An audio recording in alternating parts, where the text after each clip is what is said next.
So earlier when I started with the classification, that was a simpler classification. If you go by the WHO classification, which is given in your textbooks, so the categories are basically germ cell tumors which are derived from germ cell neoplasia in situ. As I've already said, most of the germ cell tumors have this precursor lesion except. So you just need to remember the exceptions and then you will know which are the ones which are derived from germ cell neoplasia in situ. So just to revise the ones which are not related to germ cell neoplasia in situ. These include spermatocytic tumor or spermatocytic seminoma, the prepubertal type of teratoma and yolk sac tumor, and the mixed teratoma and yolk sac tumor, again prepubertal type. So you just need to remember two things, that is prepubertal type of yolk sac tumor and teratoma, and in the adult category, the spermatocytic tumor. These are the only exceptions which do not arise from a precursor lesion. All other germ cell tumors, they arise from a precursor lesion, that is germ cell neoplasia in situ. And then in the non-germ cell tumor category, you have the 6-spot stromal tumor, which include Leydig cell tumor and Sertoli cell tumor. And then you have a tumor, a rare tumor, which contains both of these elements, that is known as the gonadoblastoma. And in the other category, you have metastasis and lymphoma. So now talking about the most common tumor, that is seminoma. It is the most common type of germ cell tumor, accounting for 50% of them, and the peak incidence is seen in the 4th decade. It is composed of cells which resemble basically the primordial germ cells. And a tumor with similar histology is seen in the ovaries in females, which is known as dysgerminoma. And again, a tumor with similar histology may also be seen in the CNS, mainly affecting midline structures like pineal gland, and there it is known as dysgerminoma. Germinoma. Now, as I've already said, these tumors contain isochromosome 12p as a genetic variation, and they express OCT34 and NNOG, which are transcription factors. And 25% of these tumors have a KIT activating mutations, which activate tyrosine kinase, and cells undergo uncontrolled proliferation. Now, this is the gross morphology of seminoma. These tumors are bulky. On cut section, they are homogeneous. That is, they appear same throughout. They do not have different looking areas. They are homogeneous, gray-white, and lobulated. Lobulated why? Because when you see the microscopy, you will see the tumor is divided into lobules separated by fibrous septae. So as a result of that fibrous septae, the tumor assumes a lobulated appearance even on gross. And these tumors are usually devoid of hemorrhage or necrosis. And they are usually localized to the testes, but rarely extension to epididymis, spermatic cord, or scrotal sac may. So this is the histology. On the right side, top picture, you can see it's a LOPA, where tumor is composed of sheets of cells, which is divided into ill-defined lobules by fine fibrous septae. If you go to HIAPA, you will see within these septae, you have lymphocytic infiltrate. The lower picture shows HIAPA, in which you can see the individual cells are large, round to polyhedral, and they have very distinct cell membrane, if you can see. They have very distinct cell membrane. The cytoplasm is clear or watery. It contains glycogen, and the nucleus is large and central with 1 to 2 prominent nucleoli. Mitosis is variable. Few cases may show you an ill-defined granulomatous reaction, and almost 15% cases contain syncytial trophoblast. Cases which contain these syncytial trophoblasts, they are associated with elevated beta HCG levels in their blood. On IHC, these tumors are positive for KIT, OCT34, podoplanin. Now this slide, the histology of this slide is very important because we'll be showing you this slide in practical as well. And you can get this slide in exams in practicals. So you need to know the architecture, first of all, that it is sheets of cells divided by fine fibrous septae. Within these septae, you have lymphocytic infiltrate, and individual cells are large with very distinct cell membrane, central nucleus with prominent nucleoli, and clear watery cytoplasm.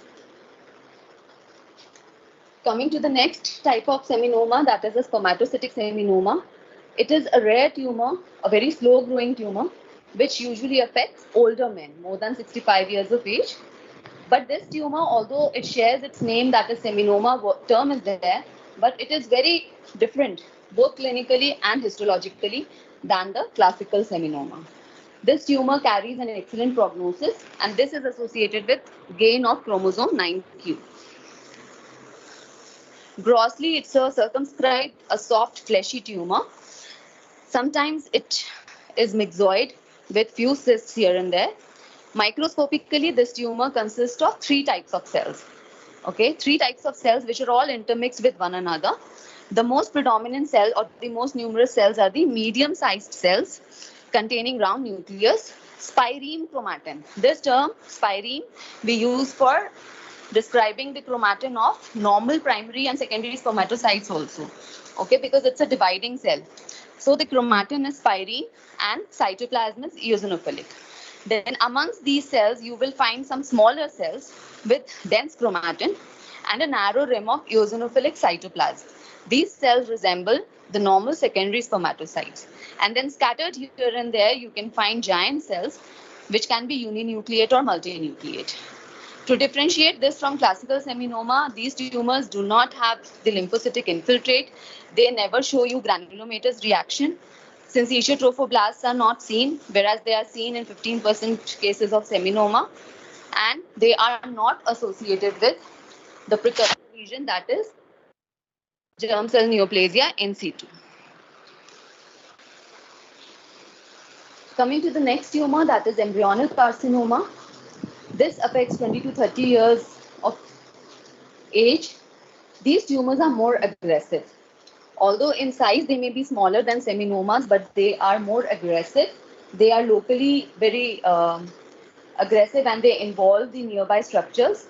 Extension to tunica albuginea, epididymis, and the spermatic cord occurs very frequently in these tumors.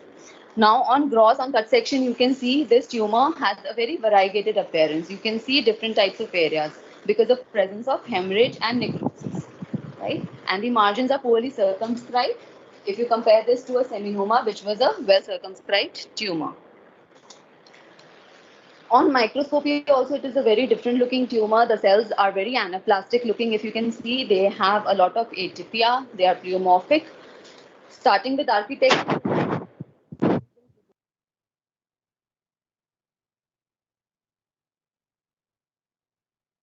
more undifferentiated tumor, then you can see sheets of cells without any tubule formation. Okay, but well-formed glands are almost always absent. You will not find very well-formed glands. And these cells, as you can see, they look very epithelial-like, although they are arising from germ cells, right? But they resemble epithelial cells. Epithelial cells, like, for example, adenocarcinoma of the GI tract that you have seen. So they have a very epithelial appearance about them. The cells are large and anaplastic. Nuclei are pleomorphic with prominent nucleoli and indistinct cell borders. Might be seen very frequently. May be seen. LVI, that is lymphovascular invasion, is very common in these tumors. Since these tumors are also germ cell tumors, they express OCT34 and they express FLAP, which is an enzyme.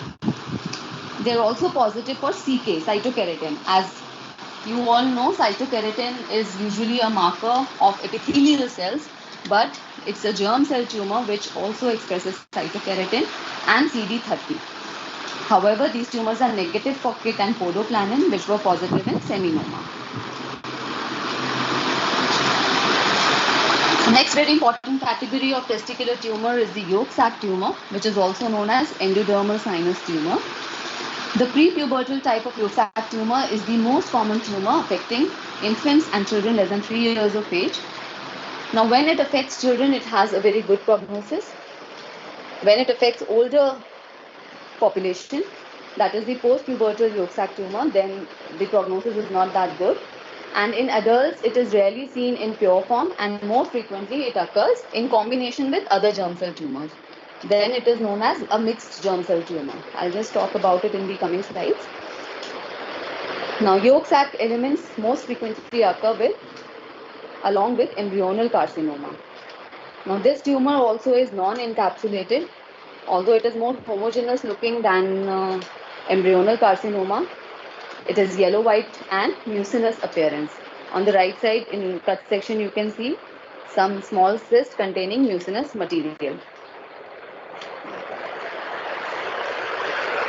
On microscopy, these tumors are composed of lace-like network of cells. The cells are medium-sized, cuboidal or flattened. Can you see the lace-like pattern of the tumor cells? Then very characteristic feature is presence of Schiller-Dubel bodies. What are these Schiller-Dubel bodies? There is a mesodermal core in the center which has a capillary, and then there are two layers, that is the visceral and the parietal layer of cells, which resembles primitive glomeruli. So can you see on the top picture certain structures which very much resemble normal glomerulus of kidney, right? In the center you have capillary, and then you have two layers of cells, the visceral and the parietal layer of cells. The cells themselves are not very pleomorphic or large like that of embryonal carcinoma. The cells are quite. These tumors very commonly show you AFP positive hyaline like globules. These globules can be seen both within the cell as well as in the extracellular space. So these are, can you see dark pink, deep pink globules within the cells as well as. So these globules comprise of AFP. So if you put up a special stain of AFP, these globules will take up that. The next category of tumor affecting the testes is choriocarcinoma. It is a very rare tumor and very malignant. Okay. Usually they are small. When they are detected, they are small. But hemorrhage and necrosis is very common in these tumors, and they do not usually cause testicular enlargement. On microscopy, they comprise of two types of cells. That is the syncytial trophoblast and the cytotrophoblast. Syncytial, the term itself tells you, it's a syncytium. That is more than one cell. They do not have individual cell membrane, rather they share one common cell membrane. So it appears as a multinucleated cell, right? So syncytial trophoblast are large multinucleated cell with abundant eosinophilic cytoplasm, and these cells contain HCG. That is why these tumors are associated with elevated serum beta HCG levels. The other cell type is the cytotrophoblast, which are more regular with distinct cell borders, clear cytoplasm, and a very uniform nucleus. These cells grow in cords or in masses, and these tumors are associated with elevated beta HCG levels. This tumor choriocarcinoma is much more common in females, and it is associated with gestation, so it comes in the category of gestational tumors. But in males, rarely they can be seen in the testes as well. This is teratoma. You have already read something about teratoma, general pathology. So you all know this is right from more than one germ layer, and it can affect any age from infant to adult. Pure form is now the WHO and of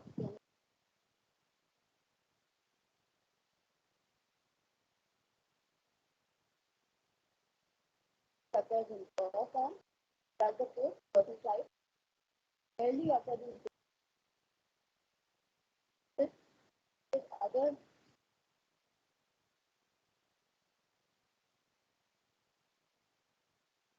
from this slide.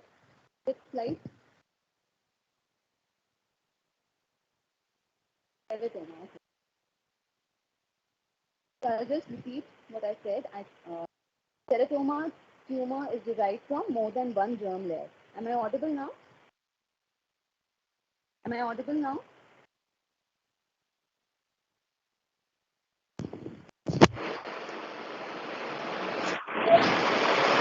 Should I disconnect and then join again? Okay. Teratoma is derived from more than one germ layer. That is the ectoderm, mesoderm, as well as endoderm. You can see elements of more than one germ cell layer, and it can affect any age from infancy to adult life. The prepubertal type affects mainly children, and it occurs in pure form, whereas the postpubertal type does not occur in pure form. Rather, it is in combination with other germ cell tumors, and then it is known as a mixed germ cell tumor. Okay, and gross, you all know, you've already seen gross morphology of teratoma. So these are large tumors with heterogeneous appearance. Why heterogeneous? Because they comprise of different elements. So you can have cartilaginous areas, you can have bone, you can have cystic areas, right? So on microscopy, similarly, you will see these different components. You will see they are randomly distributed. So you'll have cartilage, you'll have glands which can be lined by different types of epithelium. For example, thyroid type of epithelium, or respiratory epithelium, or epithelium lining, for example, the intestinal type of epithelium. So different types of epithelial lined glands can be seen. The stroma can be myxoid, or it can be fibrous, fibroblastic. Sometimes it can also have a component of muscle, smooth muscle or skeletal muscle. Neural tissue can be there. So any kind of tissue, because this tumor is arising from germ cells, right? So they can differentiate into any kind of cell. And depending on whether these elements are mature, that is resembling the adult type of tissue, or whether they are resembling the fetal or embryonal type of tissue, they are known as mature or immature type. So immature teratoma will have immature elements. For example, immature neuroectodermal tissue, immature epithelial cells. So the immature ones are sometimes considered to be malignant, whereas the mature ones are benign. And whenever they affect the post-pubertal males, they are regarded as malignant and not benign. But in children, these tumors are mostly benign. So now coming to this category of mixed tumors, basically they have more than one type of germ cell component, right? And these are much more common than the pure forms, especially in adults. The common combinations are teratoma with a yolk sac tumor and embryonal carcinoma. Then you can have a combination of seminoma with embryonal carcinoma, or an embryonal carcinoma with a yolk sac with a teratoma. And this, the prognosis of mixed tumors basically is dictated by the presence of the more aggressive element. So when they have embryonal carcinoma, the prognosis is worse. So I'm sure Sir will talk more about this, but I'll just tell you briefly the main differences between seminomatous tumor and non-seminomatous germ cell tumors. At presentation, the seminomas, they present at a much earlier stage, 70% present in stage 1, whereas the non-seminomatous germ cell tumors usually present in advanced stages, that is stage 2 and 3. Seminomas metastasize usually through the lymphatic route, and hematogenous spread occurs later, whereas non-seminomatous germ cell tumors, they metastasize earlier, and hematogenous spread is more common in these tumors. Seminomas are more radiosensitive, and they tend to remain localized for long periods, so the prognosis is good, whereas the other germ cell tumors, that is non-seminomatous germ cell tumors, the prognosis is poor, and they are not that. Now just a word about the other category, the non-germ cell tumors. So tumors of sex cord gonadal stroma. Again, depending on what is the cell of origin, you use the term Leydig cell tumor and Sertoli cell tumor. Leydig cell tumors, they are detected mainly because of elaboration of hormones. So they secrete androgens, and sometimes both androgens and estrogens. So the patient will present with testicular swelling, as well as the clinical features will be there because of elaboration of certain hormones. So there may be gynecomastia, right? And these tumors affect 20 to 60 years of age. And if it affects children, then they may present with precocious puberty. Morphologically, these tumors are circumscribed nodules, usually less than 5 centimeters in diameter. Cut surface is again homogeneous, that is similar looking throughout, and characteristically they have a golden brown color. And the cells themselves are large, round or polygonal, with a lot of cytoplasm, abundant cytoplasm, which is granular and eosinophilic. Nucleus is central and round. The cytoplasm contains lipid, vacuoles, lipofiscin, that is a wear and tear pigment, and crystalloids of Ranke. Sertoli cell tumors, in contrast, are hormonally silent. That is, they do not elaborate hormones, and they will present only as a testicular mass. The nodule are firm and small, and the cut surface is again homogeneous but gray-white and not golden yellow. Tumor cells are arranged in trabeculae, forming cord-like structures and tubules. In the bottom picture, you can see there are small tubules. The cells are much smaller than the cells of Leydig cells and very uniform looking. And most of these tumors. Just a word about testicular lymphoma. Non-Hodgkin lymphoma accounts for 5% of testicular neoplasms, and they mainly affect elderly males, that is more than 60 years of age. Again, they will present only with a testicular mass, and at the time of detection, they are mostly disseminated.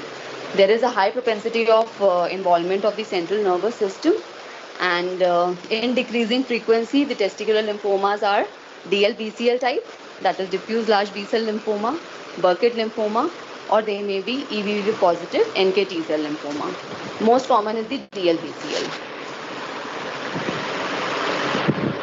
So handing over to Dr. Talwar to talk about the clinical aspect.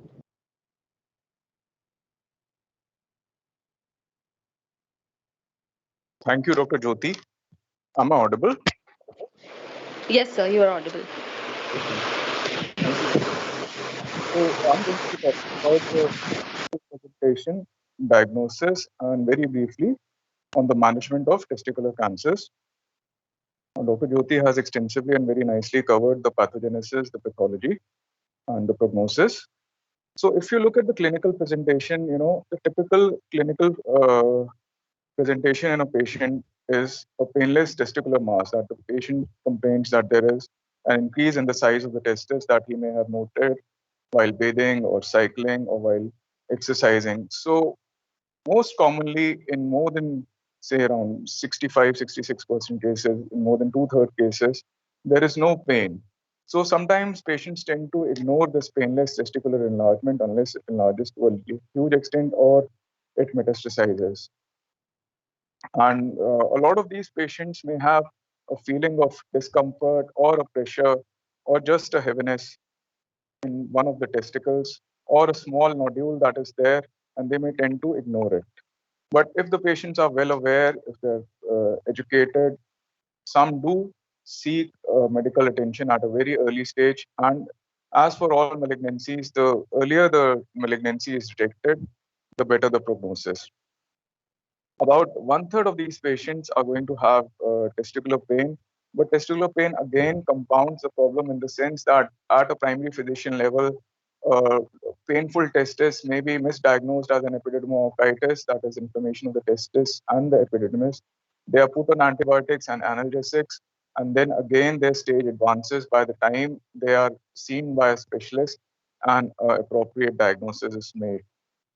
Unfortunately, due to ignorance of the patient or a misdiagnosis at the primary physician level, some patients present as metastasis, which may be as an abdominal lump due to the enlargement of the para-aortic lymph nodes, that is the retroperitoneal lymph nodes, that are draining lymph nodes from the gonads, or lung metastasis, which may present as cough, shortness of breath, hemoptysis or chest pain, or metastasis to the brain, that is presenting as maybe fits or convulsions or headache. As Dr. Jyoti pointed out, that the seminomas have the most common pathway of spread as the lymphatic spread, while the non-seminomatous tumors tend to spread hematogenously to the liver, lung, and the brain.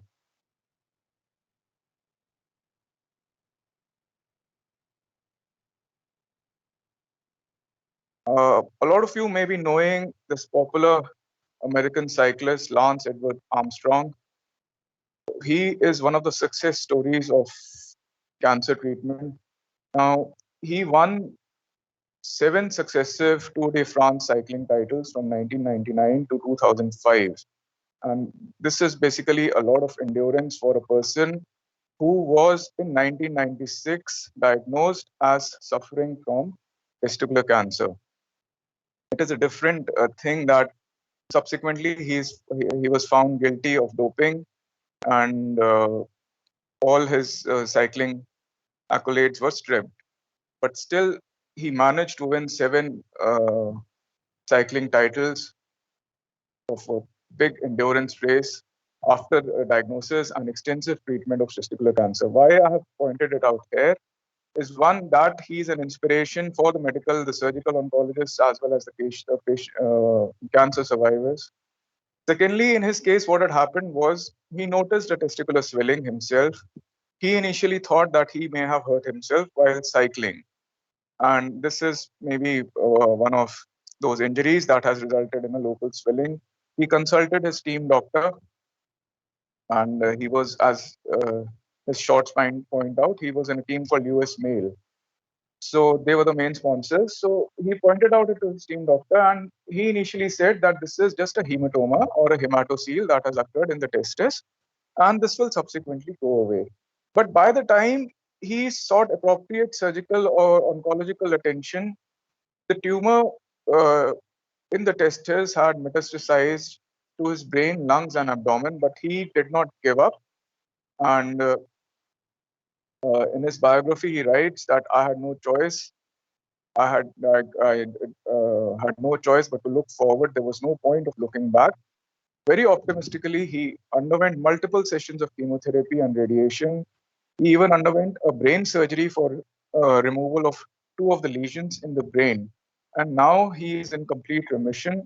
He is a motivational speaker now, and in spite of quitting cycling long time back, he's doing pretty well in life.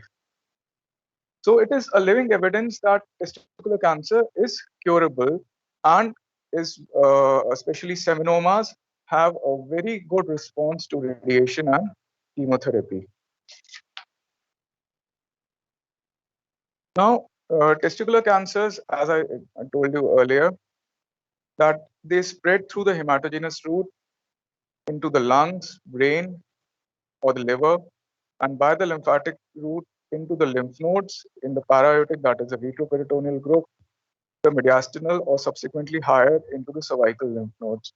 Now, the seminomas have more propensity to spread via the lymphatic route, while the non-seminomatous germ cell tumors tend to have a hematogenous spread. And seminomas have a better prognosis because they are more slow growing and less chances of metastasis than non-seminomatous tumors. And a lot of these patients sometimes present with painless cervical lymph nodes, that is a painless mass in the neck, and that is what they seek medical attention for. So it is always said that in a male or a female, if you have a cervical lymph node, in a male, always examine the testis and the abdomen, that you may have para-aortic lymph nodes enlarged too. Don't go for a simple FNAC from the cervical lymph node. Have an extensive clinical examination of the abdomen as well as the genitalia. And in the female, also always palpate the abdomen. And if she's married, do a pervaginal examination to rule out an ovarian malignancy. Now, like I told you, Lance Armstrong initially thought that he had a hematocele or a blood collection in the testis. So there are a lot of differential diagnoses of a painless or a painful testicular enlargement, which may confuse the initial picture of a testicular mass that is actually a seminoma, and it may be misdiagnosed as an inflammation of the testis or the epididymis or epidermolysis. It's if the patient has pain and local tenderness. Sometimes, due to the torsion of the testis, that is, the testis is not fixed into the scrotal sac and the testis rotates around its axis and twists, leading to a loss of vascularity and eventually gangrene of the testis. So it may be confused with torsion of the testis in cases where there is severe acute pain. But these things can be actually clearly demarcated by a good clinical examination. That is, where when you elevate the testis, the pain in a epidermolysis tends to decrease, while in a testicular tumor or a torsion, if you hold the testis and elevate, the pain is not going to go away. At the same time, with investigations, basic investigations like a scrotal ultrasound, you can easily reach a diagnosis as to whether there is a cystic collection in the testis, whether there is blood inside the testis, whether there is diffuse nodularity, maybe due to tuberculosis, or it's a mass that is replacing most of the testis with intense vascularity that may be suggestive of a testicular cancer. So what do you do when you have a patient who's presenting with a testicular mass? So apart from all the investigations, the first thing is that you take a careful history and do a good biomanual examination of the testis. In history, take history of risk factors like cryptorchidism or any hormonal therapy that the patient may have received, maybe intranatally or otherwise. Then in the biomanual examination of the testis, you do it in the standing position to rule out a hernia. Ask the patient to cough, look at the inguinal area, whether there is any expansile cough impulse due to a hernia.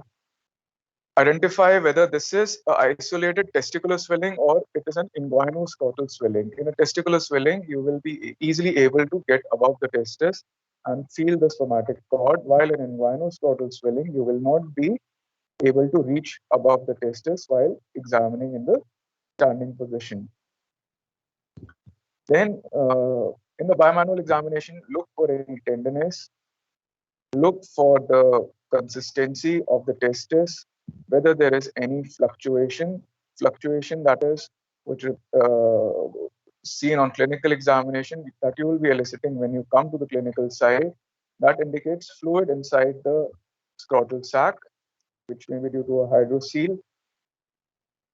If it's a solid testicular mass that does not elicit any fluctuation, suspect a testicular tumor and always refer these patients for a scrotal ultrasound.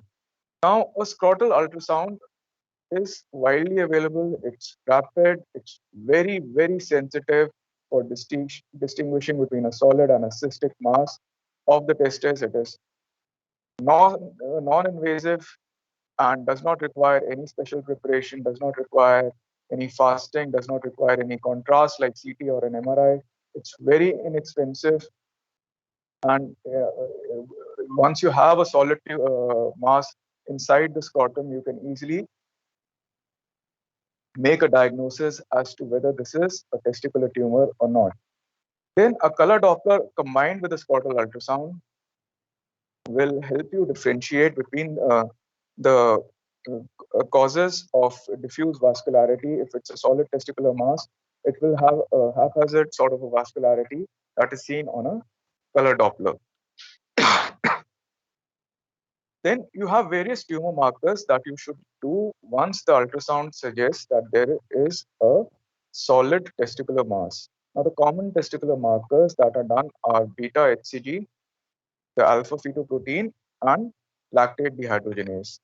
As Dr. Jyoti pointed out, alpha fetoprotein is elevated in embryonal carcinomas or teratomas, and beta HCG or human chorionic gonadotropin is elevated in choriocarcinomas. LDH is elevated mostly in seminomas, but it's not very specific marker at times. Then what is the role of special investigations like CT or an MRI?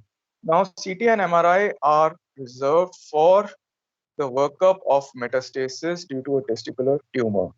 So you will do a CT of the chest and the abdomen in a case where you have a testicular mass to rule out any mediastinal or para-aortic retroperitoneal lymph node involvement, because that is going to change the stage. Now, if the patient is symptomatic, you may also go for a CT or MRI of the brain to rule out any lesions in the brain due to metastasis. Then CT will also help, a CT of the chest will also show you the lung fields, the liver, and it will rule out or look for any hematogenous metastasis to the lungs or the liver. Now, very commonly in our practice, we do FNACs like FNACs from the thyroid, FNAC from a back swelling for a lipoma, FNAC or a two-cut biopsy or a core needle biopsy from the breast for establishing a diagnosis. In testis, it is vastly different. In testis, it is classically said that if you're doing a FNAC or a core needle biopsy, you are going through the scrotum and you're going through the tunica albuginea. So you're violating the sacred anatomical plane, that is a barrier from the testis into the bloodstream.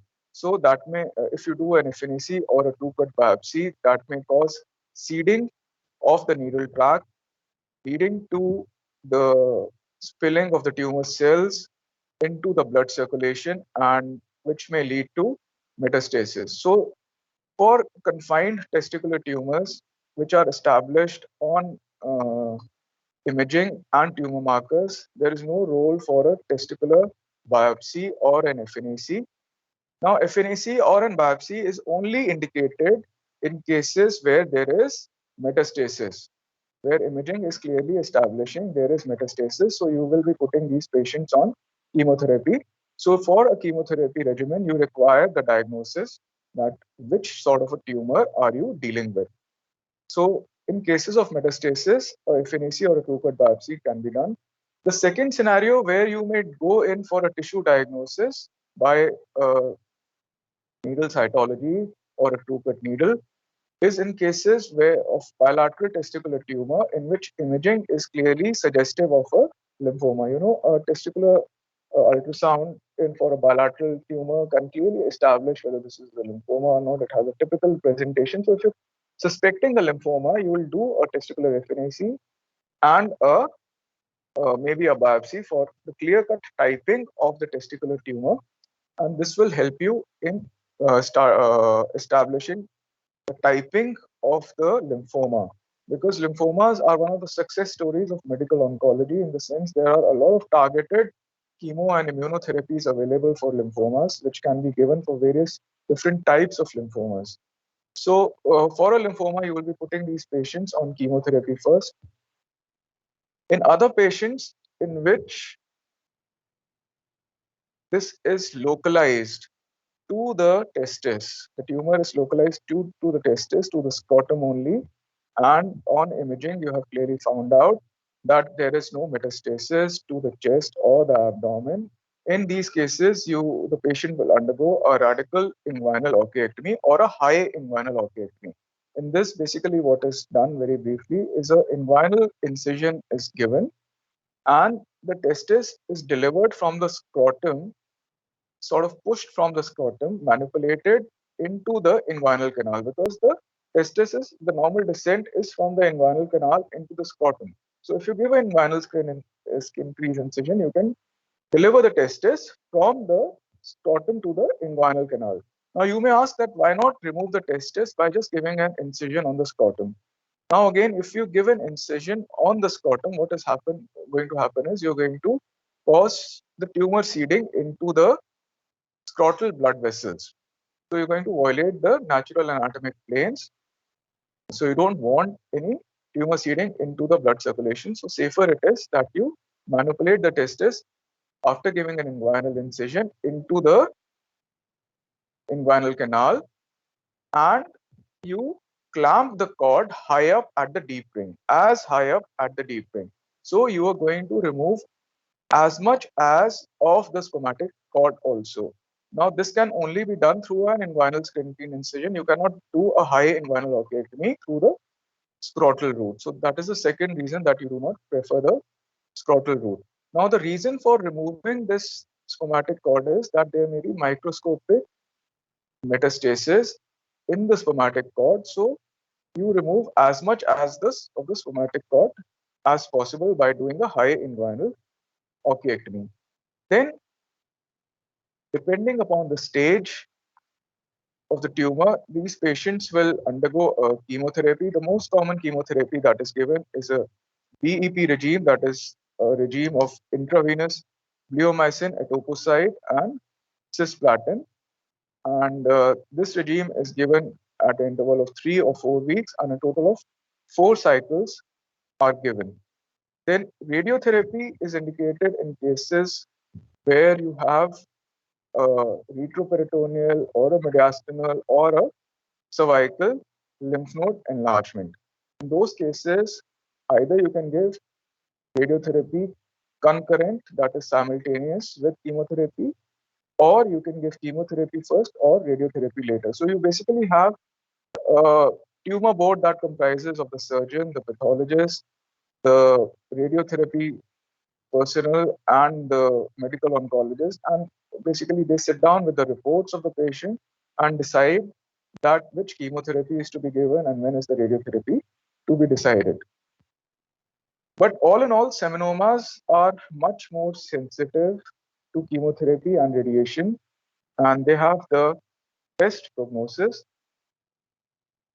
And non-seminomatous tumors like embryonal carcinomas, choriocarcinomas, or tumors from yolk sac elements, they are more likely to present with advanced disease. So in these cases, what happens is, once you give chemotherapy and radiotherapy to the retroperitoneal lymph nodes or the cervical lymph node, some amount of lymph nodes still persist. They may decrease in size, but they have still persisting. So that can be confirmed by a CT scan, or more commonly, sometimes you may do a FDG PET scan or positron emission tomography scan to confirm the residual disease that is there after chemo and radiotherapy. Now, in case there is any residual disease in the retroperitoneal or the cervical lymph nodes, you may do a retroperitoneal lymph node dissection or a radical neck dissection to remove the residual disease. Then also surgery is indicated in cases where there is solitary metastasis, say in the liver or the brain. If there is a solitary metastasis that is persisting after chemoradiation, these can be excised safely via surgical means. So all in all, this is about the clinical examination, the differential diagnosis, and the treatment of testicular tumors. Over to you, Dr. Jyoti.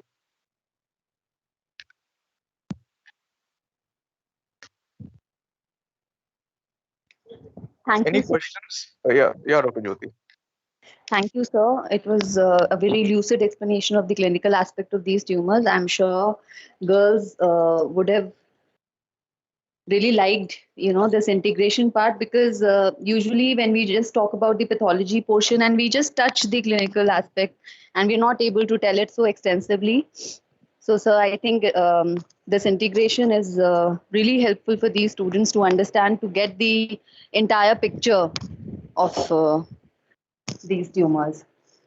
Any question, girls? Yes, I agree with you, because this is the way forward, in the sense, Yes, sir. because what happens is, I remember my time, we used to go to our final years and we had forgotten all of anatomy and 80% All of the anatomy. Yes, sir. all of anatomy. I don't remember any anatomy from my dissection days, very frankly. The anatomy that I learned was in surgery. So, and the Right, sir. pathology, most of it should be surgically oriented in Yes, terms yes. of the common diseases that you're seeing. And same for surgery as well, concentrating more on the common surgical diseases that you see in the population, that is country specific. Very true. So it was Any a questions? nice experience for me working with you. This is the first time. I hope we have more occasions in the future. Thank you. Thank you, sir. Thank you. Yes.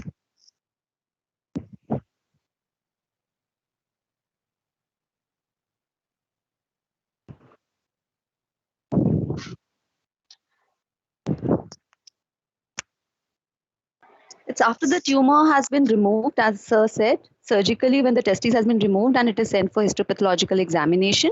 So I showed you all the histology slides. I did not show you any cytology slides. As sir said, FNAC is contraindicated in these cases, as it may lead to seeding of the tumor in the needle tract. And staging is done by the clinical presentation, the radiological investigation, the imaging studies. Right, and the lymph nodes also, if they are removed, they are sent for histopathological examination, and if they are positive for tumors, we tell that. The local extension again is assessed both at the time of surgery and before that by imaging. And finally, when we get the specimen in the histopathology lab, we also comment whether the tumor is just limited to the testicular parenchyma, or whether it has extended into the tunica, or it has involved the spermatic cord. So based on that, the staging is done. So if you would like to add anything? Yes, Yeah, yes, sir. Sure, sir. See, students, what happens is, basically, if you have a testicular mass, an ultrasound is a very good investigation that will tell you that this is a testicular tumor that is replacing whole of the testis. Okay. Then you have the tumor markers. Now, one or the other of the tumor markers will be elevated. Then you have the metastatic work. And once you have seen that there is no metastasis, okay, and this is a testicular mass which is confined to the testis. Now, this testicular tumor or the mass is not a functional testis now, okay. So there is no point in keeping it. So the treatment is surgery, right? So if you do an FNAC, you are going to potentially advance the disease by allowing it for a hematogenous spread. Secondly, it is not going to change your management. You anyhow have to excise this testis to reach a histopathological diagnosis. All right.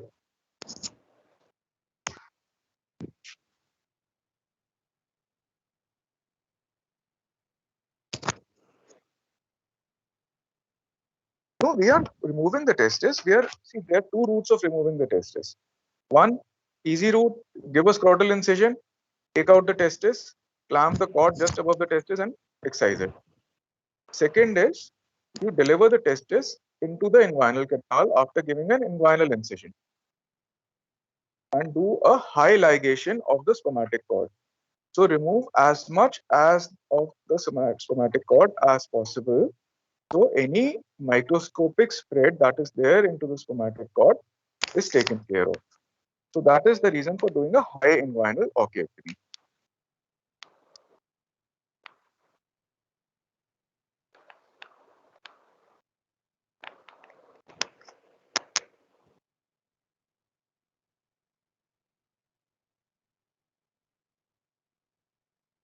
You have any more queries?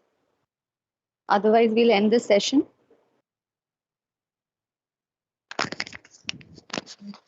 Okay. Thank you so much, sir.